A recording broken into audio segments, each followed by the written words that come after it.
नमस्कार दोस्तों, हमारे इस चैनल में आपका स्वागत है। इस वीडियो में हम देखने जा रहे हैं भारत के मिट्टियों के बारे में, जो कि हमारे आने वाले प्रतियोगी परीक्षाओं के लिए काफ़ी महत्वपूर्ण है। तो आइए शुरू करते हैं। भारत की मिट्टियाँ। पहला प्रश्न है, भारतीय कृषि अनुसंधान परिषद के अनुसार भारत में कितने प्रकार की मिट्टियाँ पाई जाती हैं? इसका सही उत्तर है 8 प्रकार की। ये 8 प्रकार हैं: जलोढ़ मिट्टी, काली मिट्टी, लाल एवं पीली मिट्टी, लैटराइट मिट्टी, शुष्क मिट्टी, लवणीय मिट्टी, पिटमय मिट्टी और वनीय मिट्टी। दूसरा प्रश्न देखते हैं, मिट्टी के अध्ययन के विज्ञान को क्या कहा जाता है? इस प्रश्न का सही उत्तर है मृदा विज्ञान या पेडोलॉजी। तीसरा प्रश्न है, मृदा स्वास्थ्य कार्ड योजना कब शुरू किया गया? इसका सही उत्तर है 19 फरवरी 2015 को। चौथा प्रश्न, विश्व मृदा दिवस कब मनाया जाता है? इस प्रश्न का सही उत्तर है 5 दिसंबर को। पांचवा, क्षेत्रीय विस्तार और कृषि में महत्व की दृष्टि से भारतीय मिट्टियों के कितने प्रमुख वर्ग हैं? सही उत्तर है 4 वर्ग। छठा प्रश्न, क्षेत्रफल के आधार पर भारत की मिट्टियों का सही अवरोही क्रम क्या है? इस प्रश्न का सही उत्तर है जलोढ़ मिट्टी, लाल मिट्टी, काली मिट्टी और तब लैटराइट मिट्टी। सातवां प्रश्न, भारत की सर्वाधिक महत्वपूर्ण मिट्टी कौन सी है? इसका सही जवाब है जलोढ़ या दोमट मृदा। आठवां प्रश्न, जलोढ़ मिट्टी में कौन सी फसलें उगाई जाती हैं?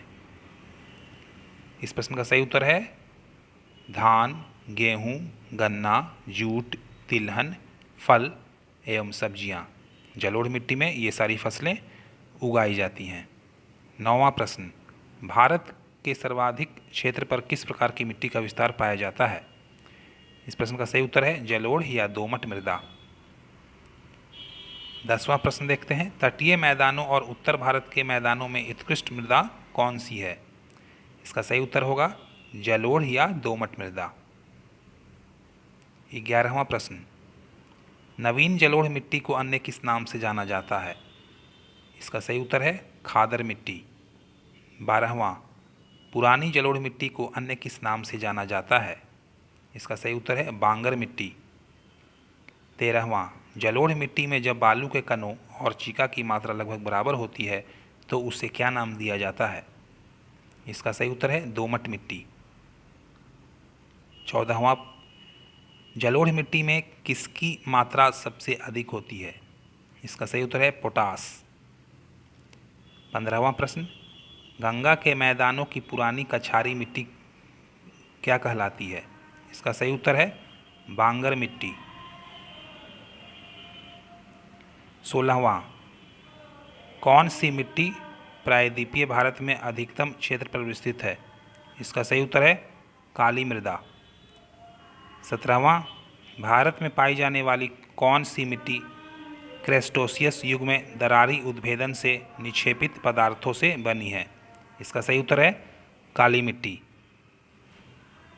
आगे बढ़ते हैं, 18वां प्रश्न देखते हैं, लावा के प्रवाह से किस मिट्टी का निर्माण होता है?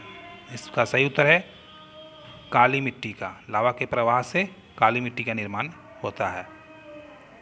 19वां प्रश्न देखते हैं, काली मिट्टी का अन्य नाम क्या है? तो काली मिट्टी के अन्य नाम इस प्रकार हैं, काली मिट्टी को काली कपास की मिट्टी, लावा मिट्टी और रेगुड़ मिट्टी भी कहा जाता है। काली मिट्टी का निर्माण कैसे होता है? तो इसका सही उत्तर है बेसाल्ट चट्टानों के टूटने फूटने से। 21वां देखते हैं, 21वां प्रश्न, काली मिट्टी में किस खनिज की बहुलता होती है? इसका सही उत्तर है आयरन, चूना, एल्युमिनियम एवं मैग्नीशियम। ये सारे पदार्थ काली मिट्टी में ज़्यादा पाए जाते हैं। काली मिट्टी का रंग काला क्यों होता है? इसका सही उत्तर है टिटेनीफेरस मैग्नेटाइट एवं जीवाश्म की उपस्थिति के कारण। 23वां, किस मिट्टी को रेगड़ मिट्टी के नाम से भी जाना जाता है? इसका सही उत्तर है काली मिट्टी।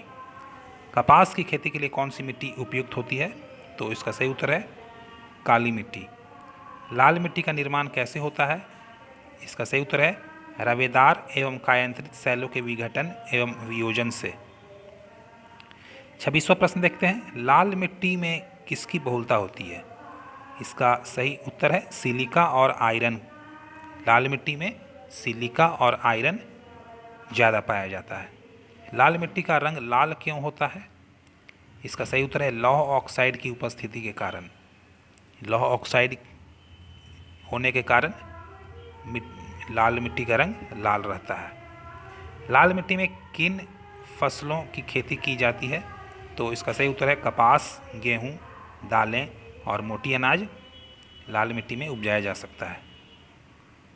आगे बढ़ते हैं, 29वां प्रश्न देखते हैं, किस मिट्टी में चूना मिलाकर उसकी उर्वरकता बढ़ाई जा सकती है? तो इसका सही उत्तर है लाल मिट्टी। 30वां, भारत में लाल मिट्टी कहाँ कहाँ पाई जाती है? तो भारत में लाल मिट्टी आंध्र प्रदेश और मध्य प्रदेश के पूर्वी भाग में, छोटा नागपुर के पठारी क्षेत्र में, पश्चिम बंगाल के उत्तरी पश्चिम जिलों में, मेघालय की गारो खासी और जयंतिया के पहाड़ी क्षेत्रों में, नागालैंड राजस्थान में अरावली के पूर्वी क्षेत्र, महाराष्ट्र, तमिलनाडु और कर्नाटक के कुछ भागों में ये मिट्टियाँ पाई जाती हैं। आगे बढ़ते हैं, 31वां प्रश्न है, चाय की खेती के लिए कौन सी मिट्टी सर्वाधिक उपयुक्त मानी जाती है? इसका सही उत्तर है लेटराइट मिट्टी। चाय की खेती के लिए लेटराइट मिट्टी सर्वाधिक अच्छी मानी गई है। 32वां सवाल है, लेटराइट मिट्टी में किसकी बहुलता होती है? इसका सही उत्तर है आयरन और सिलिका।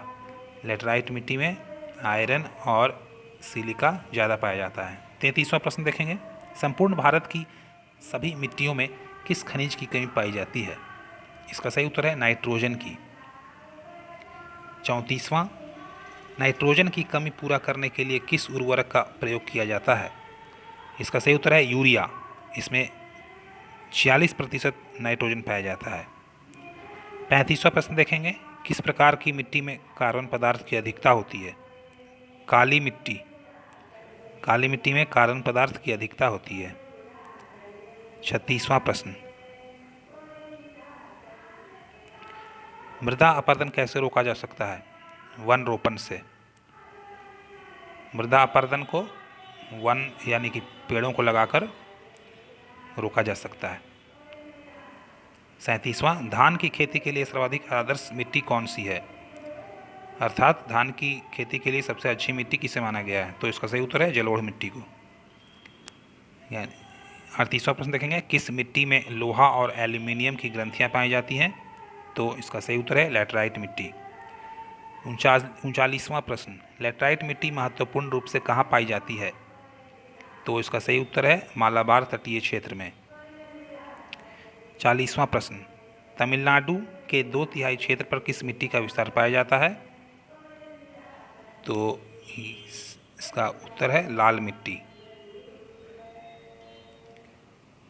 41वां प्रश्न, मरुस्थल की समस्या के अध्ययन के लिए कहाँ central arid zone research institute की स्थापना की गई है?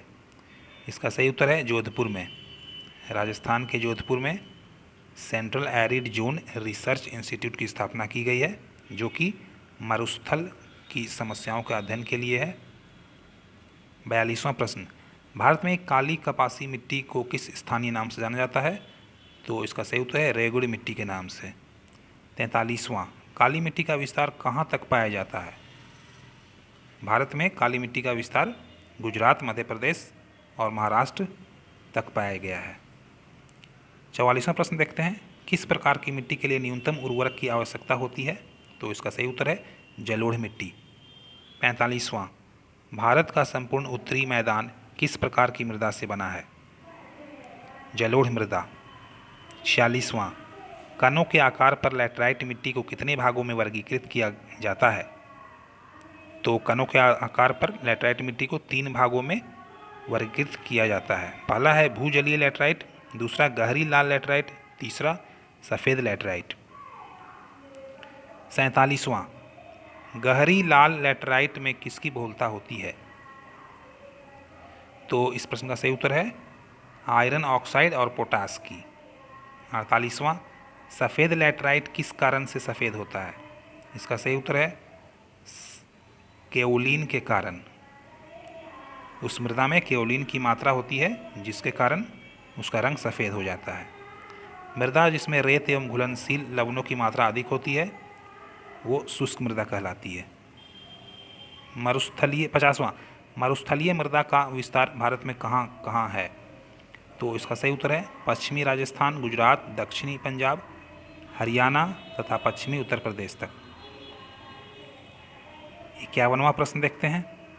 भारत में सर्वाधिक लवणीय मृदा वाले राज्यों का अवरोही क्रम क्या है? इसका सही उत्तर है गुजरात, हरियाणा एवं उत्तर प्रदेश। 52वां प्रश्न देखते हैं। भारत में मृदा की क्या क्या समस्या है? तो भारत में मृदा के साथ क्या क्या समस्या है? तो पहला है मृदा अपरदन, दूसरा है बंजर भूमि, तीसरा है मरुस्थलीकरण, चौथा है अम्लीयता, लवणीयता और एवं क्षारीयता, पांचवा है जल जमाव, छठा है मानव द्वारा भूमि का अधिक शोषण। 53वां प्रश्न। मृदा अपरदन के प्रमुख कारण कौन से हैं? मृदा अपरदन के प्रमुख कारण हैं वनों की कटाई होना, अति चराई होना, तीव्र वर्षा, तीव्र वायु, भूमि का तीव्र ढाल, झूम कृषि आदि। ये सभी मृदा अपरदन के प्रमुख कारण हैं। आगे बढ़ते हैं, 54वां प्रश्न देखते हैं। भारत में जल अपरदन से प्रभावित क्षेत्र कौन से हैं? तो इसका सही उत्तर है भारत में मुख्य रूप से यमुना एवं चंबल नदी की घाटी, उत्तर पूर्वी भारत, पश्चिम घाट का पर्वतीय क्षेत्र आदि, ये सभी जल अपरदन से प्रभावित क्षेत्र हैं। 55वां प्रश्न। मृदा अपरदन को रोकने के क्या उपाय हैं? तो इसका सही उत्तर है मृदा अपरदन को रोकने के लिए बड़ी संख्या में वृक्षारोपण करना चाहिए, अतिचारण को नियंत्रित करना चाहिए, फसल चक्र पद्धति अपनाना चाहिए। ये सभी चीज़ों को अपना करके मृदा अपरदन को कुछ हद तक रोका जा सकता है।